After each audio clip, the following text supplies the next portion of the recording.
मित्रों प्रणाम। मैं आपका साथी, आपका आचार्य। आप मुझे सुन रहे हैं, देख रहे हैं यूट्यूब के चैनल के माध्यम से, जिसका नाम है ओम। और मेरी कहानियों का जो एक कड़ी है, जो श्रृंखला है, उसको हम कहते हैं कुछ अनसुनी अनकही कहानियाँ। तो उसमें मैं आपका स्वागत करता हूँ। उसकी एक नई कड़ी आज मैं आपके सामने प्रस्तुत करूँगा। मित्रों, सबसे पहले चलते अपने गुरुदेव के चरणों की ओर, उसके बाद फिर करेंगे कथा का प्रारंभ। चलिए।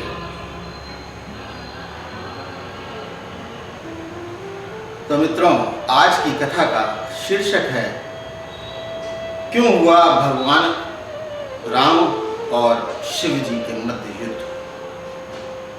अब कुछ लोगों को ये बात अचरज भरी लगेगी, क्योंकि भगवान राम मर्यादा पुरुषोत्तम थे और भगवान शिव के परम भक्त थे, तो उन्होंने शिव से क्यों युद्ध किया, ये मैं आपको आज इस कथा में बताऊंगा। मित्रों, ये उस समय की बात है जब भगवान राम अपने अयोध्या में निवास कर रहे थे।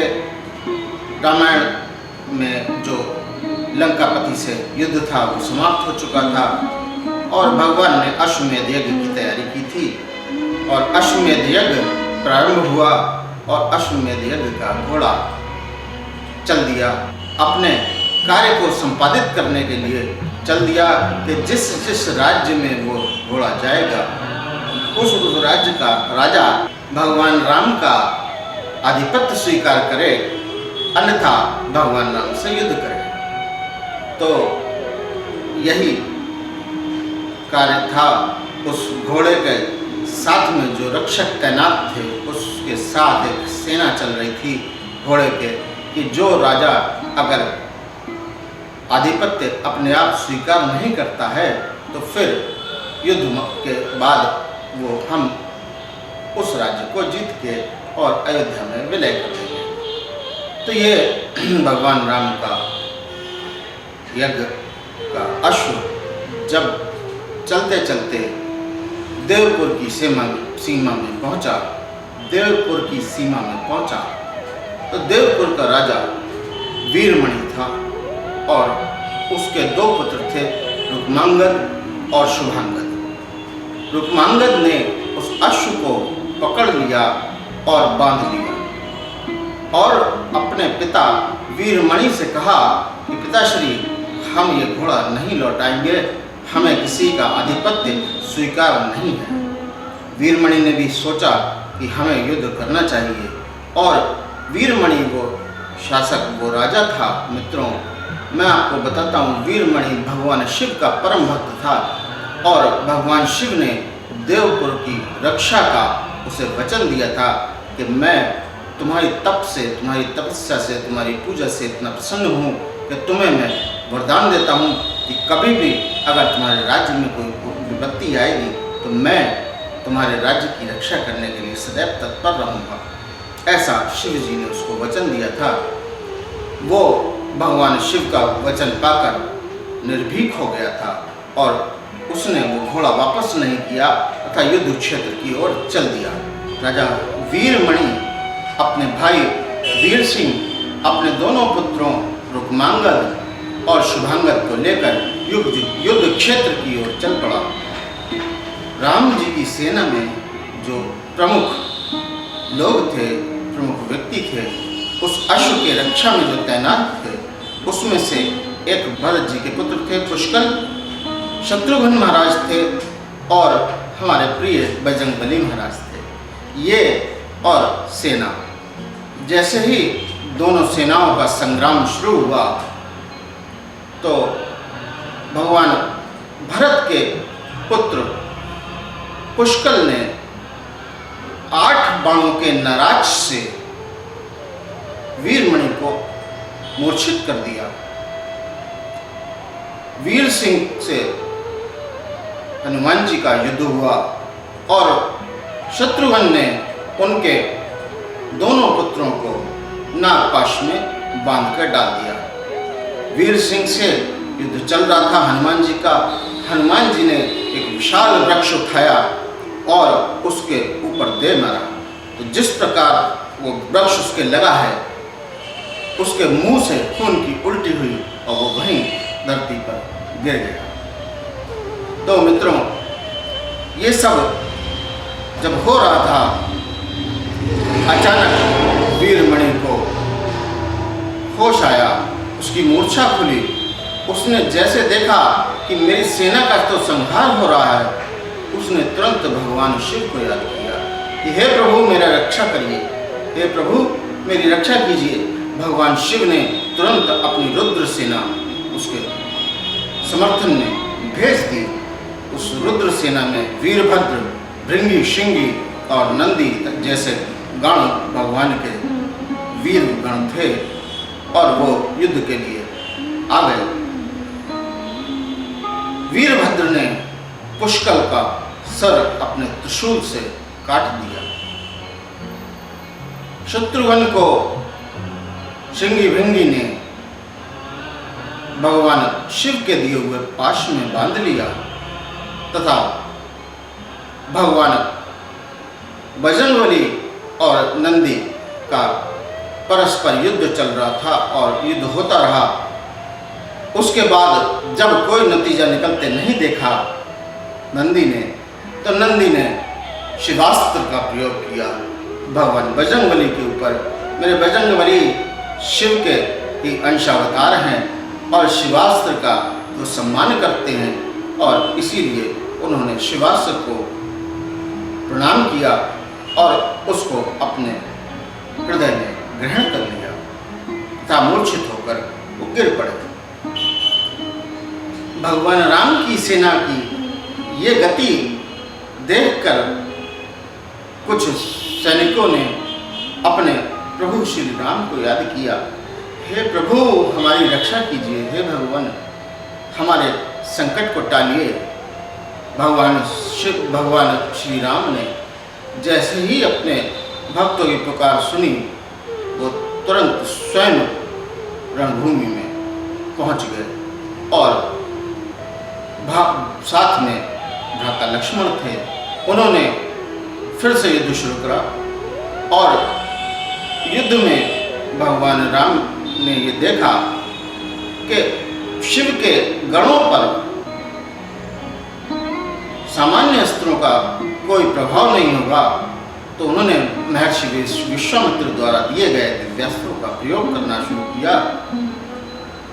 तो जैसे ही दिव्यास्त्रों का प्रयोग शुरू हुआ, शिव के गणों के पैर उखड़ गए और वो मूर्छित होकर धरती पर गिरने लगे। तुरंत शिव जी के पास सूचना पहुंचाने के लिए नंदी ने भगवान शिव का आवाहन किया और भगवान शिव से कहा, हे त्राहिमाम प्रभु त्राहिमाम, मेरी रक्षा कीजिए, हमारी रक्षा कीजिए। भगवान शिव ने जैसे ही अपने भक्तों की दशा देखी, भगवान शिव तुरंत दौड़ कर वहां पहुंच गए। वहां पहुंचने के बाद भगवान शिव ने जैसे ही उस रण क्षेत्र में कदम रखा, उस रणभूमि में पग रखा, भगवान श्री राम की सारी सेना भगवान महाकाल के तेज के सामने बेहोश हो गई, मूर्छित हो गई। वो तेज के ताप को सहन नहीं कर पाए। भगवान ने भी जब देखा कि मेरे प्रभु शिव जी मेरे सामने, मेरे समक्ष खड़े हैं, उन्होंने अस्त्र छोड़ दिए, अपने शस्त्र छोड़ दिए और दंडवत प्रणाम करके भगवान शिव से कहा कि हे प्रभु, आप मेरे आराध्य हैं, मेरे प्रभु हैं, मैं आपसे युद्ध नहीं करना चाहता हूँ, आप मेरे समक्ष युद्ध के लिए क्यों प्रस्तुत हुए हैं। भगवान शिव ने कहा, हे श्री राम, मैं जानता हूँ आप विष्णु देव का ही दूसरा रूप हैं, आप भी मेरे आराध्य हैं, मैं भी आपसे युद्ध नहीं चाहता हूँ, लेकिन मैंने राजा वीरमणि को ये वर दे रखा है कि उसके राज्य की रक्षा करूँगा, इसलिए आप संकोच छोड़कर युद्ध कीजिए, क्योंकि मुझे इसके राज्य की रक्षा करनी है। भगवान शिव और भगवान श्री राम का बड़ा घनघोर युद्ध हुआ मित्रों। एक से एक दिव्यास्त्र, एक से एक परमास्त्र उस युद्ध में चलाए गए और नष्ट हुए, लेकिन कोई एक दूसरे को कोई क्षति नहीं पहुंचा पाया। जब भगवान राम ने देखा कि भगवान से, शिव से जीत कैसे सकता हूँ मैं, तब एक युक्ति लगाई भगवान ने, और भगवान ने संधान किया पशुपतास्त्र का। पशुपतास्त्र का संधान करते ही भगवान शिव का पशुपतास्त्र उनके कमान पर आ गया, उनके धनुष पर आ गया, और उन्होंने भगवान शिव से कहा कि हे प्रभु, आपने मुझे पशुपतास्त्र देते हुए ये कहा था कि ये अचूक अस्त्र है, आपको पूरे संसार में कोई भी व्यक्ति ऐसा नहीं मिलेगा जो इसको परास्त कर पाए या इससे जीत पाए। अब आपको अपने अस्त्र की लाज रखनी है। श्री राम जी ने वो बाण को छोड़ दिया शिव जी के ऊपर, और देखिए मेरे प्रभु सदाशिव जैसे ही वो बाण उनके हृदय में लगा, वो गदगद हो गए, वो प्रसन्न हो गए कि मेरे भक्त, मेरे आराध्य श्री राम ने मुझे मेरे ही बाण से, तो मूर्छित हो गए, गिर गए। राजा वीरमणि उठकर खड़े हुए, उन्होंने हाथ जोड़े भगवान से कि हे प्रभु, हमें क्षमा कीजिए। भगवान शिव ने कहा कि हे वीरमणि, ये साक्षात नारायण हैं, इनसे बैर कैसा? तुम इनके राज्य में अपने राज्य का विलय कर दो तो तुम्हारे राज्य की कीर्ति अमर हो जाएगी।